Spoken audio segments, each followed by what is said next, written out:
محترم طلباء کرام، السلام علیکم۔ درسی نظامی کورس چینل میں آپ سب کو خوش آمدید۔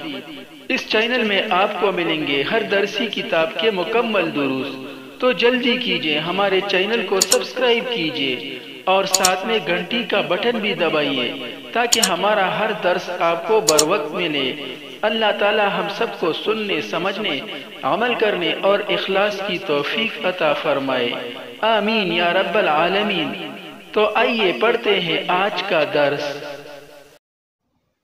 نحمده ونصلي على رسوله الكريم، اما بعد فاعوذ باللہ من الشیطان الرجیم، بسم اللہ الرحمن الرحیم۔ الدرس الثانی عشر، 12واں درس، الاملاء، املاء یعنی الفاظ کو دیکھے بغیر حافظے کی مدد سے لکھنا۔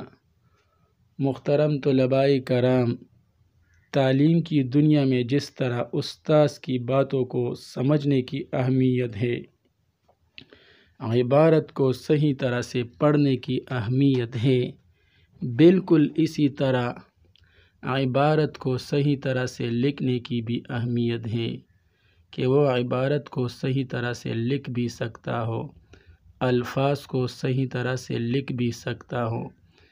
جس طالب علم کو لکھائی نہیں آتی، اس طالب علم کی تعلیم ناقص ہے۔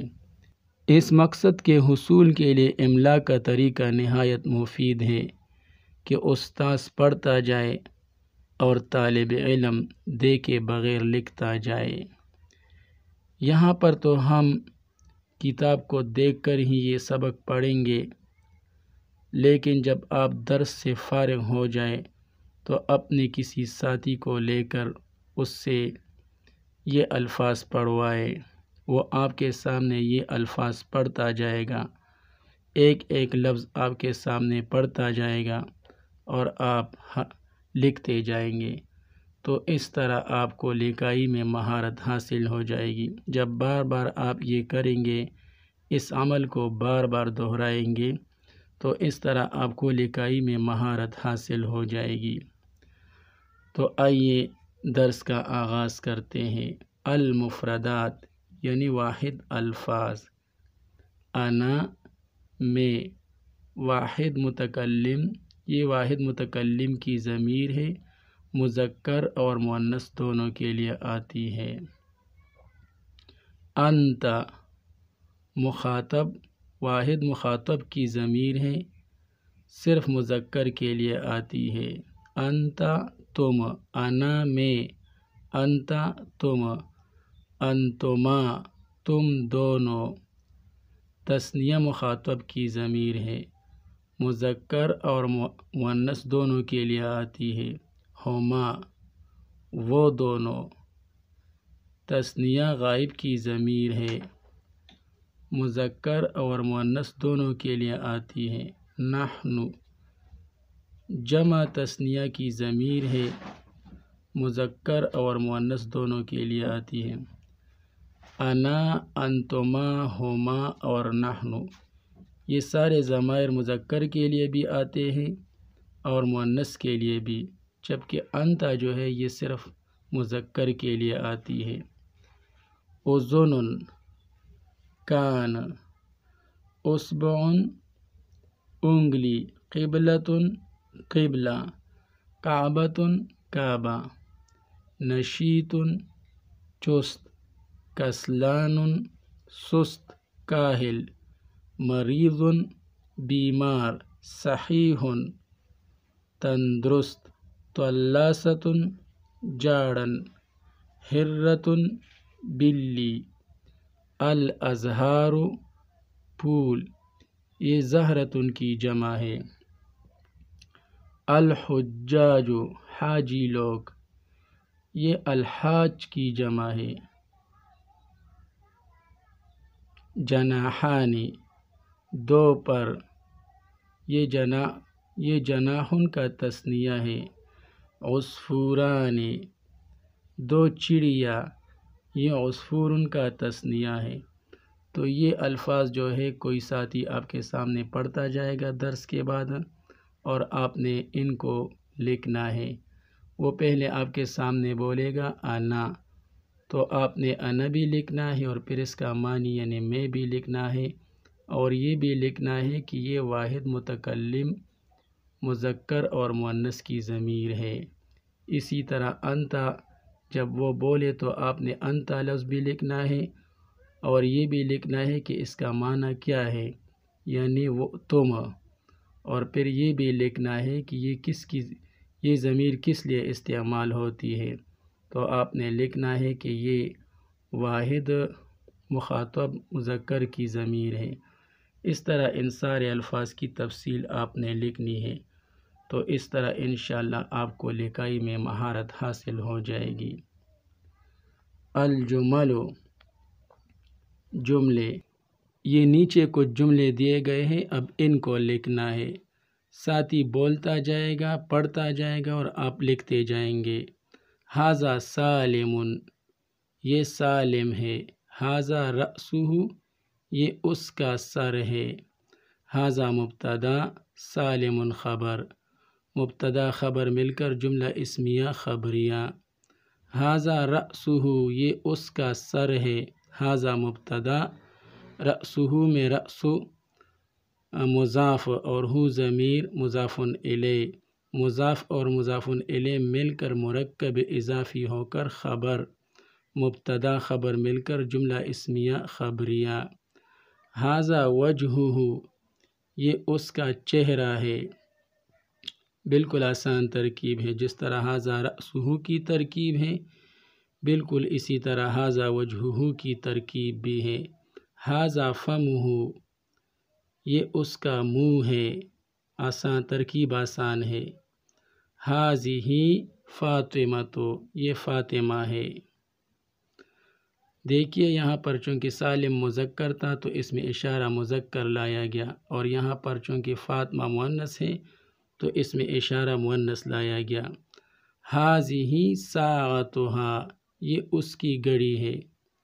یہ دیکھیے یہاں پر ضمیر ہو ہے اور یہاں پر ضمیر جو ہے یہ ہا ہے، کیونکہ ہو ضمیر جو ہے یہ مذکر کے لیے آتی ہے اور ہا ضمیر مؤنث کے لیے، تو چونکہ یہاں پر ضمیر یعنی رأسہ میں ضمیر سالم جو کہ مذکر ہے اس کی طرف لوٹ رہی تھی تو مذکر ضمیر استعمال ہوئی، اور یہاں پر چونکہ ضمیر ساعتھا میں فاطمہ جو کہ مؤنث ہے اس کی طرف لوٹ رہی ہے تو ضمیر یہاں پر مؤنث استعمال ہوئی، تو رأسہ جو ہے یہ مذکر کی ضمیر ہے اور ہا جو ہے یہ مؤنث کے لیے آتی ہے۔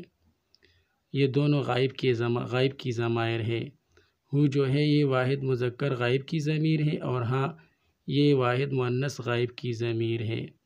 ھذہ ساعتھا، یہ اس کی گھڑی ہے۔ وتلک کراستھا، اور وہ اس کی کاپی ہے۔ دیکھیے ہا ضمیر جو ہے یہ مؤنث والی ضمیر ہے اور فاطمہ کی طرف لوٹ رہی ہے، اور تلک یہ بھی اس میں اشارہ ہے اور مؤنث ہے، کیونکہ کراستن جو ہے یہ مؤنث ہے تو اس لیے اس میں اشارہ بھی مؤنث لایا گیا۔ ھذہ اختھا، یہ اس کی بہن ہے۔ تلک جارتھا، وہ اس کی پڑوسن ہے۔ تلک جارتھا، وہ اس کی پڑوسن ہے۔ انا مسلم، میں ایک مسلمان ہوں۔ اللہ ربی، اللہ میرا رب ہے۔ محمد صلی اللہ علیہ وآلہ وسلم رسولی، محمد صلی اللہ علیہ وآلہ وسلم میرا رسول ہے۔ الاسلام دینی، اسلام میرا دین ہے۔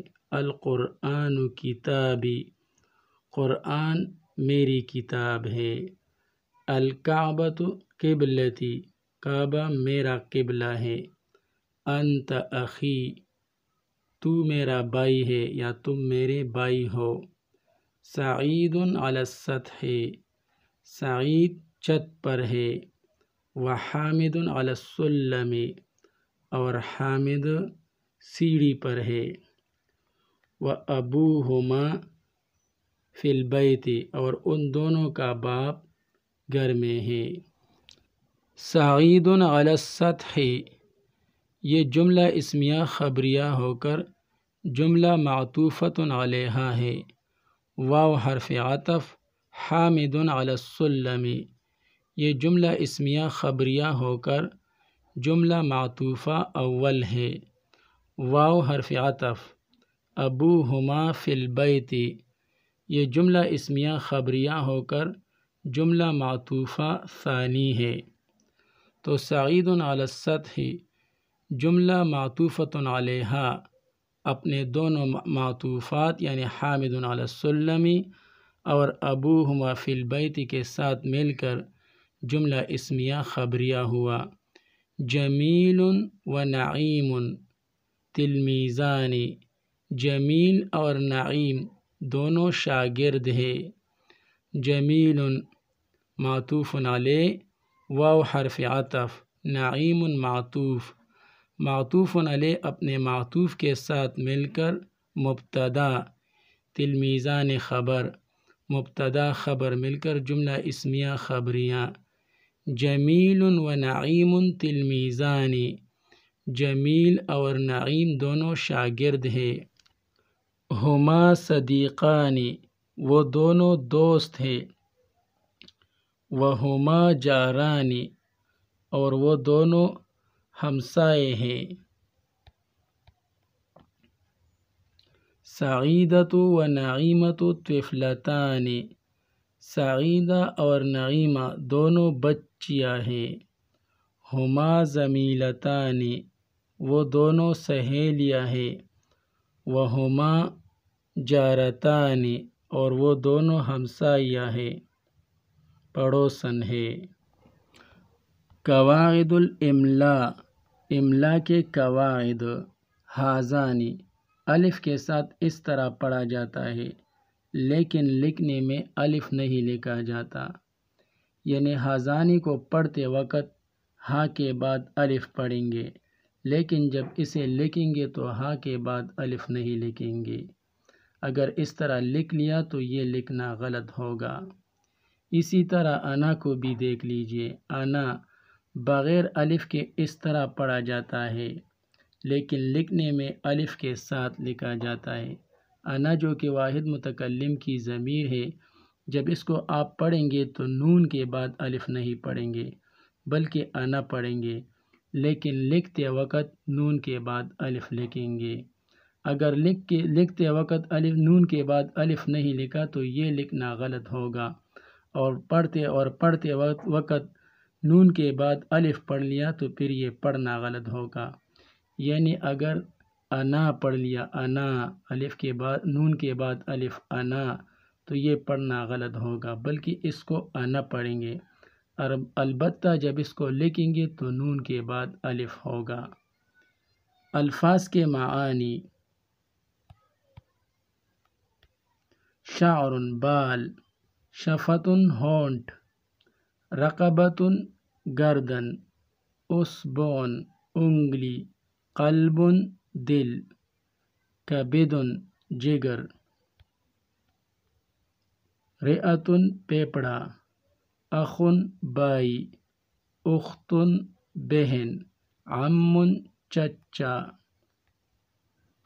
عمۃ پھوپھی، خال ماموں، خالۃ خالہ، جد دادا، جدۃ دادی، حفید پوتا، حارۃ یا حی، محلہ، بلبل بلبل، حفیدۃ پوتی، حفید پوتا اور حفیدۃ پوتی، حمام کبوتر، کلب کتا، یہ دیکھیے قلب دل اور کلب کتا، فارۃ چوہا، عقرب بچھو، حیۃ سانپ۔ آج کے لیے اتنا ہی کافی ہے۔ اللہ تعالی ہم سب کو علم نافع عطا فرمائے، آمین۔ وصلی اللہ تعالی علی خیر خلقہ محمد و آلہ و اصحابہ اجمعین برحمتک یا ارحم الراحمین۔